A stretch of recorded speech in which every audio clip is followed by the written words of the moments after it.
Moin Moin aus Kroatien.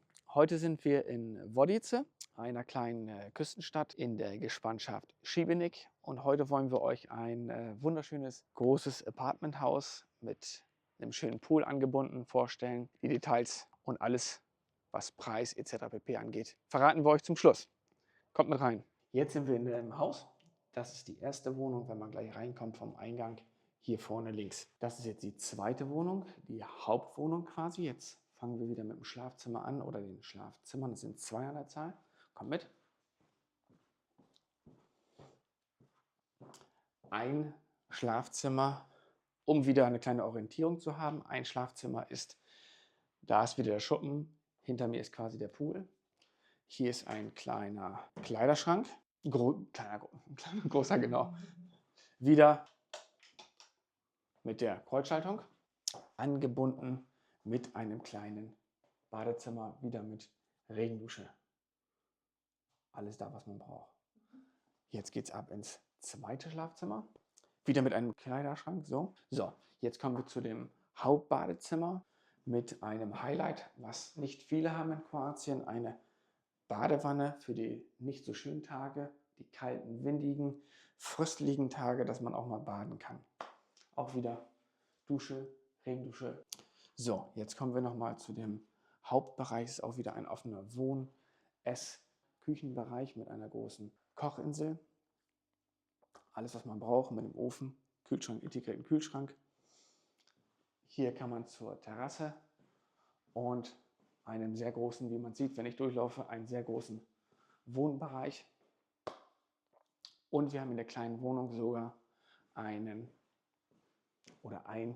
kleines Gäste-WC, was man hier sieht.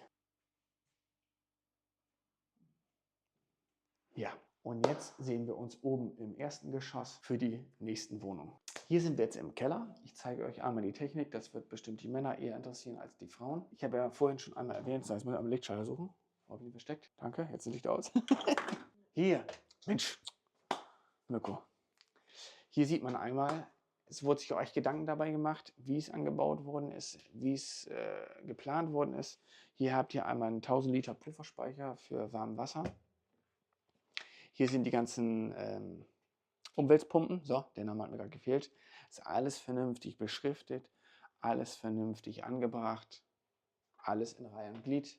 Hier sieht man noch einen kleinen Wasserfilter und es ist eine Ölheizung. Das ist auch schon mal sehr, sehr selten und darüber wird auch nachher die ganze Wasseranlage und die ganze Fußbodenheizung nachher gespeist. Also ist das ganze Objekt auch komplett wintertauglich. Man hätte hier, wie man sieht, hätte man auch noch Unterbringungsmöglichkeiten für Gartenmöbel etc. Dann geht es mit einem kleinen, schmalen Flur. Jetzt Licht aus, Licht wieder an. Hier ist eine kleine Waschküche. Hier ist nochmal ein kleiner Vorratsraum, Konserven, Weinflaschen etc. pp. Der ist jetzt ziemlich vollgestellt mit Vorratssachen, die möchte ich nicht unbedingt zeigen. So, und hier befinden wir uns jetzt im ersten Stock. Hier ist links und rechts ein Apartment. Wir fangen an mit dem linken. Würde ich sagen, wieder im Schlafzimmer. Ein relativ großes Schlafzimmer. Das ist eher für ein Paar im Urlaub gedacht, aber völlig ausreichend. Hier hat man noch einen kleinen Einbauschrank. Ich zeige dir mal einen kleinen süßen Einbauschrank, wo man alles für den Urlaub unterbringen kann. Hier sind noch ein paar Kleinigkeiten. Safe ist auch schon drin. Alles für den Urlaub gesichert. Alles wieder mit Fliegengitter. Alles eine super Qualität von den Fenstern. Sehr gut durchdacht mit den Steckdosen. Lichtschalter am Bett. Gibt es auch relativ selten. Mit Top-Kreuzschaltung. Sogar in der Mitte für den Hauptschalter. Alles mit Gegensprechanlage. Es ist alles mit Fußbodenheizung, das habe ich erwähnt. Hier ist überall Fußbodenheizung, im Badezimmer auch. Hier haben wir einen relativ großen, um das mal zu sehen, von meiner Laufweise, ein relativ großes Wohnzimmer. Wieder einen offenen Wohn-, Ess-, Kochbereich. Hinter dir eine kleine süße Küchennische. Alles, was man braucht, mit Ofen, Ceranfeld, Spüle, genug Unterbringungsmöglichkeiten. Einen sehr großen Kühlschrank, dass ihr auch genug Pivo für den Urlaub einbringen könnt. Ja, das ist der Balkon. Platz ohne Ende. Jetzt zeige ich euch von der Wohnung noch das Badezimmer mit einer Waschmaschine, wieder mit Fußbodenheizung, mit einem WC und einer sehr großen Dusche mit Regendusche.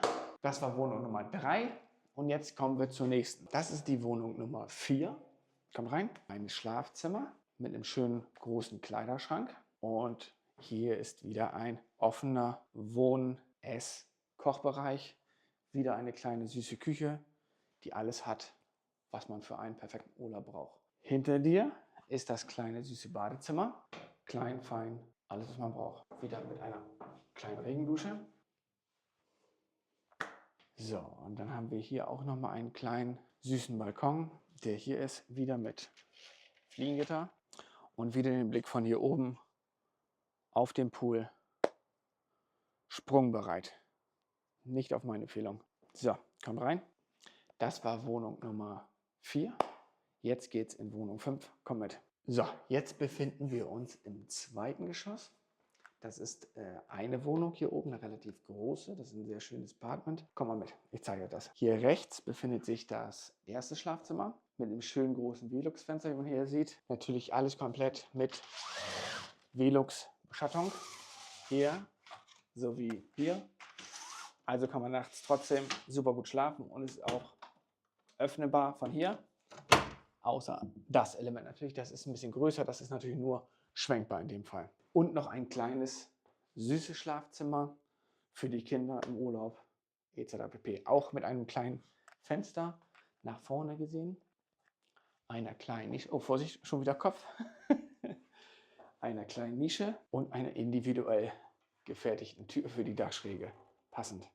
So, jetzt zeige ich euch den Wohnbereich, den man einmal hier sieht.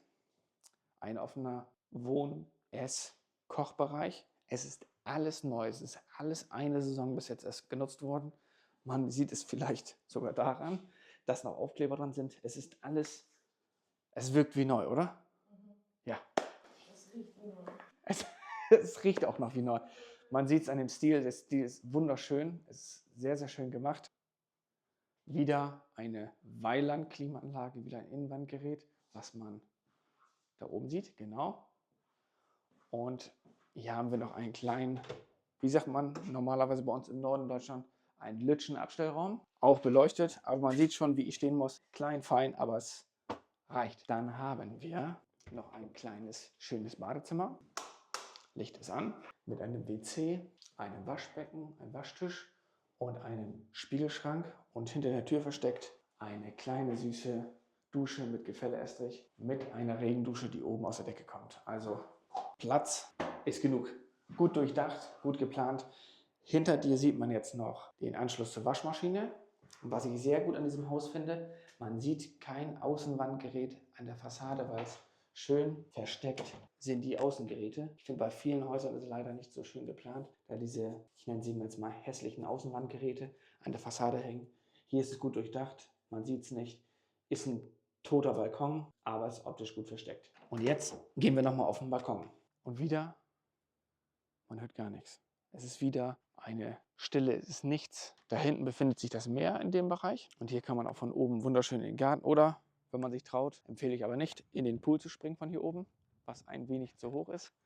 Und man sieht an mir, wie groß dieser Balkon auch ist. Zu den Fenstern einmal, es sind alles Klappläden aus Aluminium mit dieser Beschattungsfunktion, komplett verschließbar. Auf jeden Fall. Schiebeelemente, alles mit Mückenschutz, was hier auch sehr, sehr wichtig ist. Die Leute, die schon öfters hier waren in Kroatien, wissen das. Das war das zweite Obergeschoss. Wir sehen uns gleich draußen im Garten und da zeige ich euch nochmal die ganze Außenanlage und das Fazit. Kommt mit. Hier habt ihr einiges an Parkplatzflächen im Außenbereich. Ich sage mal hintereinander gestellt. Können hier 5 Autos auf der Seite stehen und ich sage mal 2 hier nebeneinander und 1 noch, weil der Weg hier privat ist, kann noch 1 hier vor der Einfahrt stehen. So, jetzt zeige ich euch mal den Garten. Mit einer kleinen süßen Feige, wie man sieht. Ich hoffe, das kann man erkennen. Die kompletten Rasenflächen werden automatisch bewässert. Überall sind im Rasen Regner eingesetzt. Man sieht es zum Beispiel hier mit einer automatischen Steuerung. Ob man es auf der Kamera erkennen kann. Erkennt man es? Ja, perfekt. Super. Wie gesagt, mehrere Wasseranschlüsse. Leider sind wir von der Saison jetzt. Euch kann ich den nicht mehr präsentieren, aber ihr könnt ihn im Exposé sehen, den Pool. Hier noch eine kleine Terrassenfläche mit einer Markise. Hier natürlich überall schon vorbereitet Beleuchtung in der Wand, ob man es indirekt macht oder nicht direkt, mit einer Platte, Linearbeleuchtung Mir schwirren da viele Sachen im Kopf. Wenn ihr es wissen wollt, schaut euch die Immobilie an. Meine Ideen kann ich euch gerne präsentieren dann. Hier ist ein schöner, großer Pool mit einer kleinen Regendusche, damit man sich nachher nach dem Badevorgang auch einmal abduschen kann. Außenanlage, man sieht es gleich von hier. Eine schöne Aussicht, sehr ruhig, wenn man mal wieder hört.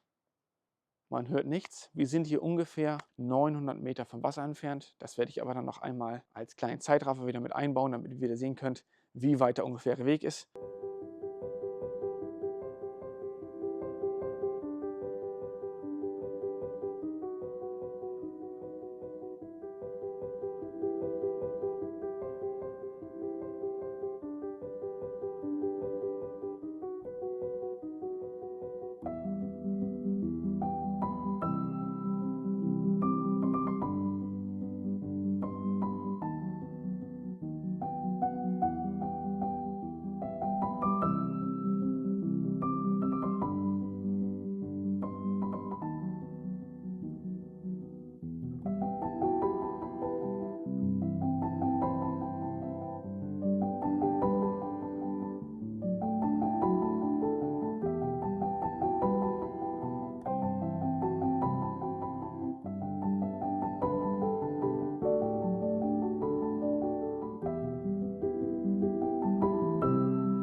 Aber ihr müsst rein theoretisch nicht weit. Ihr könnt auch einfach vom Balkon springen oder aus dem Schlafzimmer hier vorne direkt in den Pool springen. Geht auch. Wieder überall Regner eingesetzt. Eine etwas größere Feige. Hier vorne ist das Poolhaus. Da ist die ganze Technik verbaut. Ich schaue mal, ob die offen ist. Dann können wir mal zusammen reinschauen. Und jetzt zeige ich noch einmal die Poolanlage, die ganze Technik vom Garten. Man sieht Sandfilteranlage. So, hier habt ihr einmal die Chloranlage und einmal den pH-Regulierer.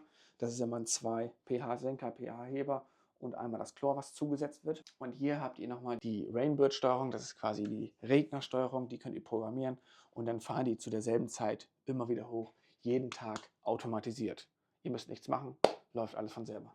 Hier ist noch ein bisschen Platz für, wie ich sagte, Rasenmäher, ein paar Gerätschaften, alles was man so braucht. Poolleiter, es ist zwar eine Treppe auch im Pool, aber man kann sowohl als auch nutzen die Treppe, sowohl die Leiter. So, dann würde ich sagen, das war das Fazit von außen. So, jetzt kommen wir noch zum Fazit. Das Haus befindet sich auf 600 Quadratmeter Grundstück und hat eine Gesamtfläche von 346 Quadratmeter.